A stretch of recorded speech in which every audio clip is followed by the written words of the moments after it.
So 10th இங்கிலீஷில் நமக்கு figures of ஸ்பீச்சில் public கொஷின்ஸில் நமக்கு 5 மார்க்ஸ் இருக்குது.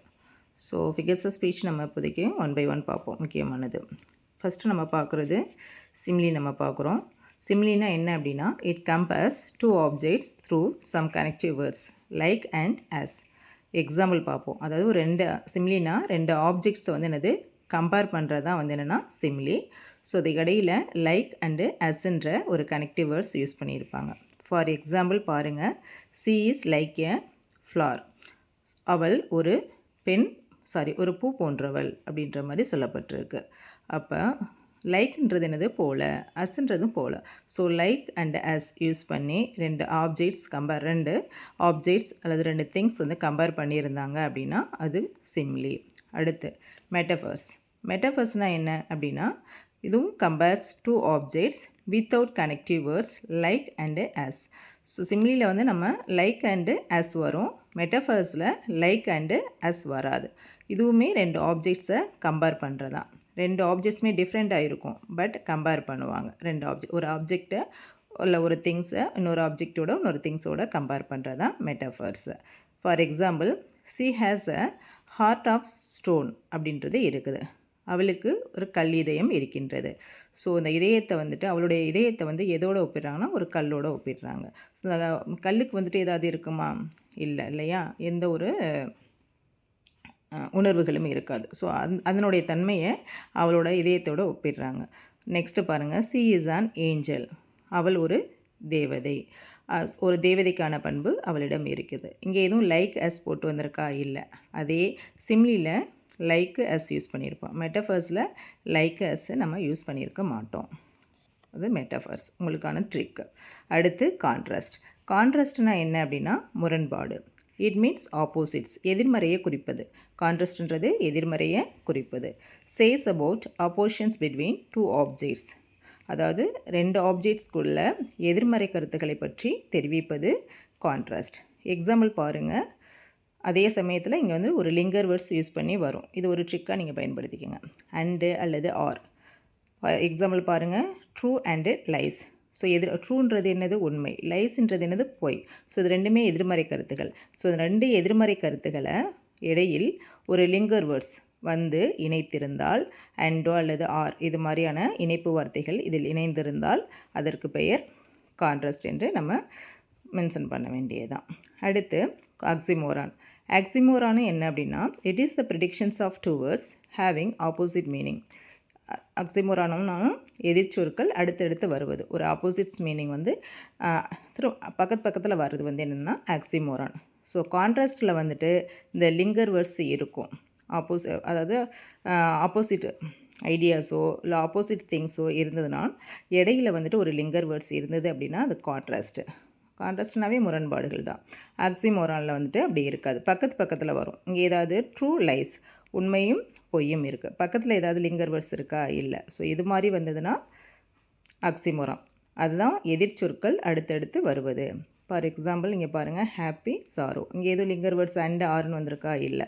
ஸோ அடுத்தடுத்து ஒரு எதிர்மறை கருத்துக்கள் அடுத்தடுத்து பக்கத்தில் வருவது அது ஆக்சிமோரான். ஓகே.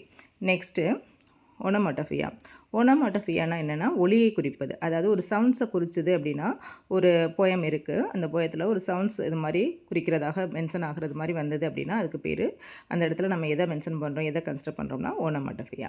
ஃபார் எக்ஸாம்பிள் பாருங்கள், கிரிக்கிங் டோர் கதவு சத்தம், அடுத்து ரோர் உருமுறது, டிங்லிங் அப்படின்றது ஒரு சவுண்ட்ஸ் தான். அப்போ அது மாதிரி ஒரு ஒலியை குறித்தால், ஒரு சவுண்ட்ஸை குறித்தால் அது என்ன அப்படின்னா onomatopoeia. For example the lion ரோர்டு.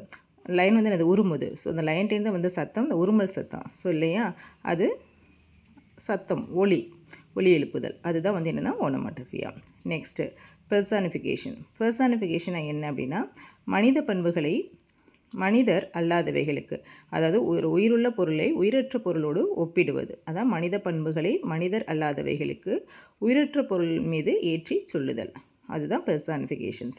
அதாவது ஒரு ஹூமனுக்கான உள்ள பண்புகளை வந்து மனிதன் நான் லிவிங் திங்ஸோட ஒப்பிடுவது, அதாவது non living things non human பீங்ஸோட ஒப்பிடுவது, அது வந்து என்னென்னா பெர்சானிஃபிகேஷன். ஃபார் எக்ஸாம்பிள் பாருங்கள், எக்ஸாம்பிள் பார்க்கும்போது புரியும். The trees danced playfully in the rain. Tree வந்து டான்ஸ் ஆடுமா? ஆடாது. இப்போ டான்ஸ்க்குள்ள பண்பு யாருக்கு இருக்கும்? ஹியூமன் பீயிங்ஸ்க்கு தான் இருக்கும் இல்லையா? ட்ரீன்றது மரம், இது உயிரற்ற பொருள். ஸோ ஒரு உயிரற்ற பொருளை மனிதனுடைய பண்போடு ஏற்றி சொல்லுவது பெர்சானிஃபிகேஷன்ஸ். நெக்ஸ்ட்டு பாருங்கள், த சிட்டி நெவர் ஸ்லீப்ஸ். சிட்டி வந்து ஒருபோதும் தூங்குனதில்லை. அது எப்போவுமே சவுண்ட்ஸாக இது மாதிரி தானே இருக்கும். அது ஸ்லீப்ஸ்ன்றது, அது சிட்டி வந்து இது சிட்டின்றது உயிரற்ற பொருள். ஸ்லீப்ஸ் வந்து யாருக்குள்ள தன்மை? ஹியூமன் பீயிங்ஸ்குள்ள தன்மை, ஹியூமன் பீயிங்ஸ்குள்ளே நடக்கிறது. ஸோ அது மாதிரி உயிரற்ற ஒரு திங்ஸை உயிருள்ள பொருளோடு ஒப்பிட்டு கூறும் பொழுதோ அதன் மீது ஏற்றி சொல்லும் பொழுதோ அது வந்து பெர்சானிஃபிகேஷனாக கருதப்படுகிறது.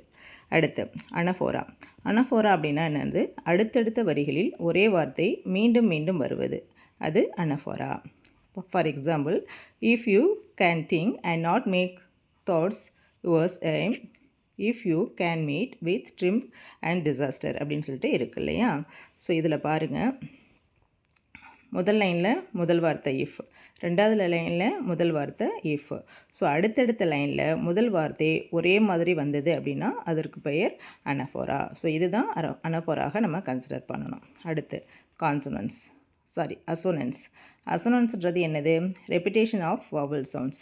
வவல் சவுண்ட்ஸ், அதாவது ஒன்று உயிரெழுத்து ஒலி திரும்ப திரும்ப வருவது அசோனன்ஸ் ஆகும். ஒரு சென்டென்ஸ்லேயோ ஒரு போயத்தில் ஒரு சென்டென்ஸில் ஒரு வரியில், அதாவது ஒரு உயிரெழுத்தானது திரும்ப திரும்ப வருது அப்படின்னா அதுதான் வந்து என்னென்னா அசோனன்ஸ்.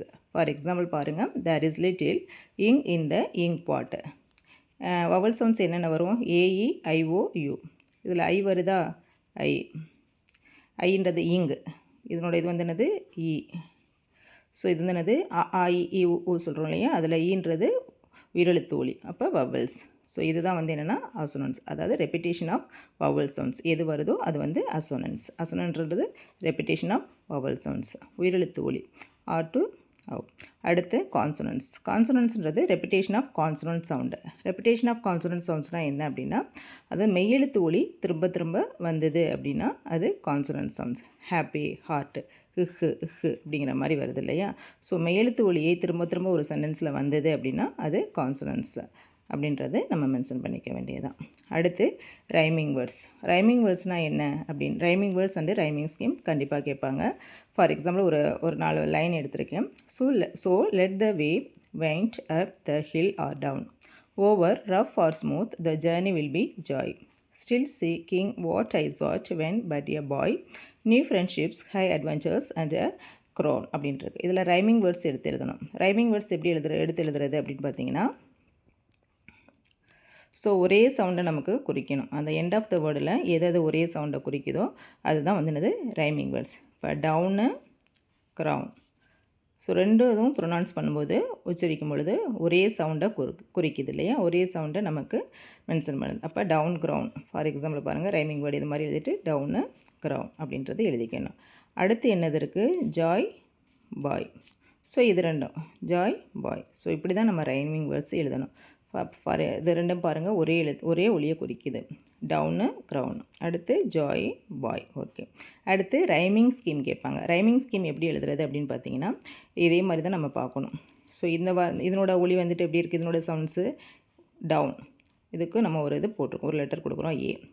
ஜாய், இதனோட ஒலியும் சவுண்ட்ஸ் வந்து டிஃப்ரெண்ட்டாக இருக்குது. ஸோ ஒரே மாதிரி இருந்ததுன்னா நாங்கள் ஏ கொடுத்த மாதிரி, இங்கே டவுனு, இங்கே க்ரௌண்ட் இருந்ததுன்னா நான் ஏ கொடுத்துருவேன். இங்கே டிஃப்ரெண்ட்டாக இருக்குது, ஜாயின் இருக்குது. ஸோ அதனால் நான் அடுத்த லெட்டரை நான் மென்ஷன் பண்ணுறேன், பி. ஓகே. அடுத்து பாய்.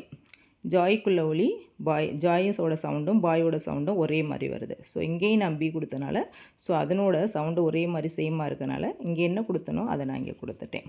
ஓகே. இங்கே க்ரௌனுன்ற சவுண்டு டிஃப்ரெண்ட்டாக இருக்குது. இது எதனோட ஒப்பிடும் பொழுது சேமாக இருக்குது? இங்கே பாருங்கள், டவுன். அதுக்கு என்ன லெட்டர் கொடுத்தேன்? ஏ. ஸோ இதனோட சவுண்ட்ஸும் சேமாக இருக்குது. ஸோ அதனால் இதுக்கு என்ன லெட்டர் நான் கொடுத்தனோ அதே லெட்டரை நான் இங்கே கொடுத்துட்டேன். அப்போ இதனோட ரைமிங் ஸ்கீம் வந்து என்னது? A B, B A. Rhyming scheme A B, B A. அவ்வளோதான்.